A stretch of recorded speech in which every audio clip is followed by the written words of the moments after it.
বিভাগ দিলে জনগণ উপকৃত হয়, তাহলে সমস্যা কি?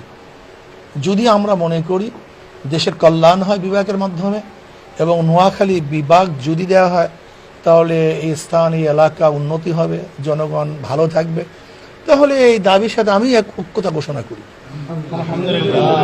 আর নোয়াখালী তো ঐতিহ্যবাহী এক এলাকা। নোয়াখালীর মাধ্যমে দেশের মানুষ দিন শিখছে একসময়। বাংলাদেশের এমন কোনো প্রত্যন্ত অঞ্চল নেই যে অঞ্চলে নোয়াখালীর একজন আমার মোমেন বন্ধু সেখানে গিয়ে দিন শিক্ষা দেয়নি। আমি গিয়েছি অনেক প্রত্যন্ত অঞ্চলে, সেখানেও দেখছি যে নোয়াখালীর এক ভাই সেখানে 50 বছর আগে গেছেন, দিন শিক্ষা দিয়েছেন। এখনও এই নোয়াখালীকে দ্বিতীয় আরব বলা হয়।